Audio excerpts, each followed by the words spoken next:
कोटीपर्यंत तुटीचा जाईल. राज्य आज आर्थिक दिवाळखोरीमध्ये आहे. तुम्ही किती पाठीवर थापा मारल्या आणि किती कौतुक करत हा प्रयत्न केला तरी हा राज्य आर्थिक स्थितीत बुडालेला आहे. तुमच्या तिजोरीमध्ये खळखळाट आहे, पैसा नाही आहे. आणि अशा स्थितीमध्ये वेगवेगळ्या योजना तुम्ही आणतात, महसुली तूट वाढतंय, नॉन प्लॅन एक्सपेंडिचर वाढतोय,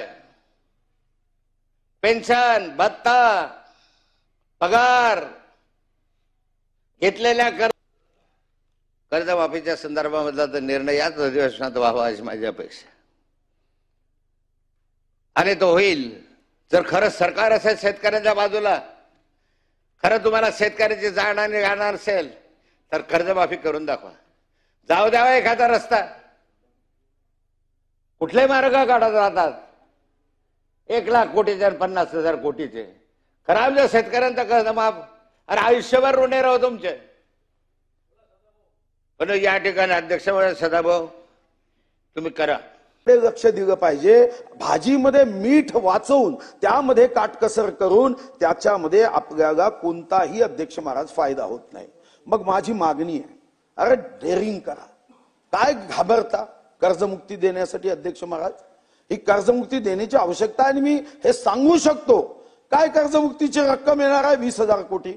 अध्यक्ष महाराज मी तुमच्या माहिती करता सांगतो की वेतनावर आपण किती खर्च करतो अध्यक्ष महाराज. 2023-24 मध्ये वेतनावरचा खर्च 1,42,718 कोटी होता. किती वाढ झाली? 2024-25 मध्ये त्याच्यामध्ये वाढ झाली 16,316 कोटींनी आणि खर्च झाला 1,59,034 कोटी. आता 25-26 मध्ये किती वाढ केली? 1,72,760 कोटी म्हणजे 13,726 कोटीची. निवृत्ती वेतनात किती वाढ झाली 2 वर्षात? 13,565 कोटी. म्हणजे विचार केला अध्यक्ष महाराज तर एका वर्षामध्ये अध्यक्ष महाराज आपण 29,881 कोटीची वाढ देतो. कर्मचाऱ्यांसाठी दिलीच पाहिजे. 29,881 कोटीची वाढ देताना तिजोरीत ठीक आहे तिजोरीत पैसे नाही अध्यक्ष महाराज आणि आपण कर्जमुक्ती देणार नाही, ही काही योग्य भूमिका होणार नाही. मला वाटतं की तुम्ही बेल वाजवली अध्यक्ष महाराज. मग मी नाही तुम्ही बेल वाजवली आणि इतर मुद्द्यांवर मी जात नाही. शेतकऱ्यांसाठी द्या पण शेतकऱ्यांचं अनुदान नाही, शेतकऱ्याच्या शेतमालाला भाव नाही, शेतकऱ्याच्या कापसाच्या संदर्भामध्ये अर्थमंत्र्यांनी एक शब्द उच्चारला नाही. कापूस नाही, सोयाबीन नाही, कांदा नाही. शेतकरी मेला तरी चालेल, त्यांना आत्महत्या केल्या तरी चालतील, आम्हाला काही घेण्याचं नाही. आम्हाला लाडकी बहीण पुरेशी आहे. अरे ज्या लाडक्या बहिणीसाठी 2100 रुपये देऊ म्हटलं ते तुम्ही देत नाही.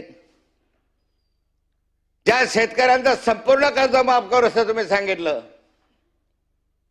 का कर्जमाफीची घोषणा झाली नाही याच्यामध्ये? अरे एक बोगद्यासाठी 50,000 कोटी खर्च करता तुम्ही मुंबईमध्ये. मेट्रोसाठी 1,00,000 कोटी रुपये तुम्ही खर्च करता. 10 लाख कोटी पर्यंत तुम्ही एमआरडीए क्षेत्रामध्ये खर्च करता. माझ्या शेतकऱ्यांचं कर्ज जे आहे संपूर्ण माफ केलं तर 43,000 कोटीच्या घरामध्ये. अरे सारं कर्ज माफ केलं असलं, सारं शेतकऱ्याच्या डोक्यावर जेवढं असेल कर्ज ते माफ करायचं असेल तर 25-30,000 कोटीच्या वर जाणार नाही. आणि एक तुमची मेट्रो 50 लाख कोटी रुपयाचे होते. अरे एखादा प्रकल्प कॅन्सल करा, आमच्याकडे वळवा ना. आमच्या शेतकऱ्याचं काही मागत नाही. शेतकरी तुमच्या पोटाला अन्न देतोय, दिवसरात्र परिश्रम करतोय, घाम गाळतोय. अरे त्यानं अन्न नाही घातलं का दगडा खाणार का नोटा खाणार आहात तुम्ही? त्याने जर तुम्हाला अन्न पुरवलं नाही तर तुम्ही काय खाणार आहात? कदा समुद्रातले माती खाणार आहात, वाळू खाणार आहात? पण अध्यक्ष महोदय या शेतकऱ्याला सर्वात जास्त दुर्लक्षित केलं असेल तर तुम्ही केला. सर्वात जास्त पापी आहात तुम्ही. याच्यामध्ये लाखो शेतकऱ्यांनी ज्या हत्या केल्या त्या आत्महत्या केलेल्या विधवांचे शाप तुमच्या पाठीशी लागतील. जरी तुम्ही निवडून येत असलात ना तरी आज त्यांच्या चिल्लपाला जे ओरडता आहे, जे रडताय, ज्या आत्महत्या केलेल्या शेतकऱ्याला मला रडताय, त्यांच्या शाप तुम्हाला लागतील. किती असा किती रडा. भावांतर योजना जेव्हा सांगितली गेली, शेतकऱ्याला वाचलं, अरे वा चांगली योजना, आपल्याला पैसे मिळतील. पण अध्यक्ष महोदय, या बजेटमध्ये भावांतर योजनेबद्दल कुठेही काही बोललं गेलं नाही. पक्षांतर बद्दल अनेक वेळा बोललं गेलं, पण भावांतर योजना जी तुम्ही बोलला होता त्याच्यासाठी जर 25,000 कोटी तुम्ही दिले असते, जो शेतकरी ज्या ज्या पिकामध्ये अडचणी तिथं जर मदत केली असती, तर अध्यक्ष महोदय मी तुम्हाला सांगतो शेतकरी खऱ्या अर्थाने सुखी झाला असता. आणि आज शेतकरी अडचणीत असल्यामुळे शेतकऱ्याची मागणी आहे की आम्हाला मदत करा, आम्हाला कर्जमाफी द्या. आणि कर्जमाफी हा शब्द तिथे असणाऱ्या नेत्यांनी त्या काळामध्ये दिला होता. आणि मग आज तुमच्या हातामध्ये सगळी सत्ता असताना, केंद्रात तुमचं राज्य असताना, सत्ता असताना, राज्यात तुमची सत्ता असताना सुद्धा तुम्हाला जर देता येत नसेल, तर अध्यक्ष महोदय याला आपण काय म्हणणार? सामान्य लोक म्हणतात आम्हाला फसवलं. अध्यक्ष महोदय, म्हणून मी म्हणतो, विनंती करतो की अजितदादा जेव्हा उत्तर देतील भावांतर योजनेबद्दल त्यांना बोलावं लागेल. कर्जमाफीमध्ये अध्यक्ष महोदय त्या ठिकाणी बोलावं लागेल. तसंच शेतकरी सन्मान निधीमध्ये तुम्हीच ती योजना आणली, चांगली गोष्ट आहे. काही दिवसांपूर्वी ऑनलाईन आपले मुख्यमंत्री साहेब होते, तिथं पंतप्रधान साहेब होते, त्याच्यावर काहीतरी चर्चा चालू होती. बिहारमध्ये तो कार्यक्रम होता. आणि या बाजूला आपल्या राज्याचे मुख्यमंत्री, ते पद अतिशय महत्वाचे आहे, त्यांनी दिलेला शब्द हा पूर्णच करावा लागतो, कारण तो महाराष्ट्र शब्द असतो. त्या ऑनलाईनवर त्यांनी सांगितलं की आम्ही सुद्धा 3,000 रुपये तिथं शेतकरी सन्मान निधीमध्ये वाढ देणार आहोत. अध्यक्ष महोदय, पण बजेटमध्ये याच्याबद्दलची चर्चा कुठंच तिथं दिसली नाही. म्हणून जेव्हा उत्तर फायनान्स मिनिस्टर साहेब तिथं देतील तेव्हा नक्कीच त्या बाबतीतली चर्चा करावी. कारण का मंत्री महोदयांकडे बघितल्यानंतर अध्यक्ष महोदय, प्रत्येक मंत्री रोज कुठलं तरी नवीन जॅकेट घालतात, पण आमच्या शेतकऱ्याचा फाटका सदरा बघायला कोणाला वेळ नाही. अध्यक्ष महोदय, त्या अनुषंगाने अध्यक्ष महोदय, खऱ्या अर्थाने शेतकऱ्याला काय पाहिजे हे जाणून घेण्याची अध्यक्ष महोदय तिथं जरूरत आहे. लाडका सोडलं तुमच्या जाहीरनाम्यामध्ये, भारतीय जनता पार्टीच्या जाहीरनाम्यामध्ये शेतकऱ्यांचं कर्ज माफ करू म्हणून तुम्ही जाहीरनामा लोकांना दिलात. आता तुम्ही त्या शेतकऱ्यांच्या कर्जमाफीबद्दल शब्द उच्चारला तयार नाहीत. त्यांना कर्जमाफी तुम्ही द्यायला तयार नाहीत, त्याबद्दल तुम्ही काय बोलायला तयार नाहीत. तुम्ही सभागृहामध्ये बोललात अध्यक्ष महोदय, आपल्या लोकांना निवडणुकीमध्ये तुम्ही बोललात, त्याची पूर्तता ही सरकारने सरकार म्हणून तुम्हाला करायची आहे. गेल्या इतक्या वर्षामध्ये 1962 सालापासून आज तगायत एवढी मोठी कधी सरकारी पक्षाला मेजॉरिटी मिळालेली नाही, कधीच नाही. कैलासवासी यशवंतरावजी चव्हाणांच्या कारकिर्दीमध्ये 212 आमदार फक्त एकदा निवडून आले होते.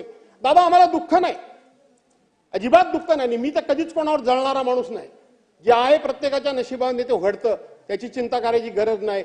पण अशा पद्धतीनं तुमच्यावर लोकांनी विश्वास ठेवला आहे. कुठे काय आहे? काय तुम्ही तरुणांकरता सांगितलं, आम्ही लाडका भाऊ सांगितलं, आम्ही लाडकी बहीण सांगितलं, आम्ही लाडकी आजी सांगितलं, आम्ही लाडका आजोबा सांगितलं, लोकांना तीर्थयात्रेकरता नेण्याकरता म्हणून योजना जाहीर केली.